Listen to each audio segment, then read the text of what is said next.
Euh, Bonjour, bonsoir, Aya Traoré, international de basket.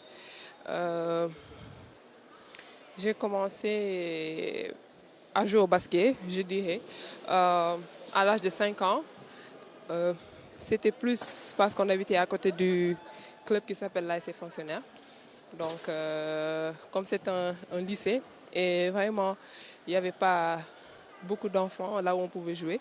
Donc, il y avait le terrain qui était à côté. Et nos parents nous ont beaucoup insisté à aller jouer là-bas au basket. Donc, c'est comme ça qu'on a commencé. Et à l'âge de 16 ans, euh, j'ai décroché une bourse pour études aux États-Unis. Donc là-bas, j'ai fait le cursus scolaire et après, j'ai commencé à jouer professionnel en Europe. Ma première sélection a été en 2001, lors des Jeux de la francophonie au Canada. Donc, il y avait les Mama Temeng, le Borika Fall, les Khady Diop. J'étais vraiment la Benjamin du coup, mais on m'avait bien intégrée et vraiment, il y avait toutes ces grandes dames qui m'ont accueilli à bras ouverts. Moi-même, je me rappelle quand on habitait à côté du club, nos parents nous disaient d'abord il faut apprendre vos leçons. On les récite devant eux et après on part jouer au basket. Et quand les leçons n'étaient pas sues, il n'y avait pas de basket, on était à la maison. Donc pour décrocher une bourse sport-études, vraiment c'est à cause des études. Parce que même là-bas, déjà les études vous permettront de quitter le Sénégal pour aller, je dirais, aux États-Unis, où il paraît que même en Chine aussi, il y a ce système sport-études.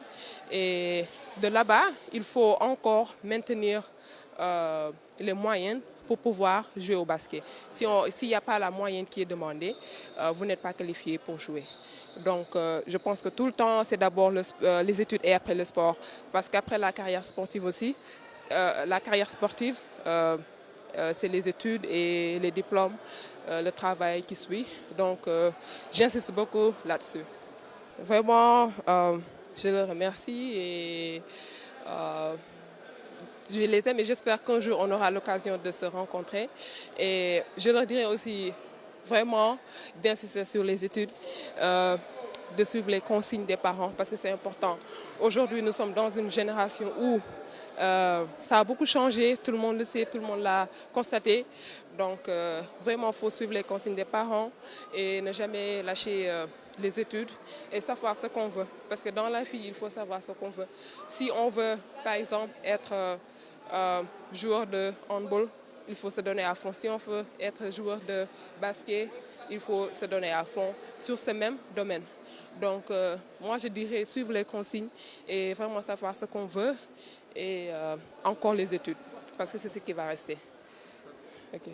Merci.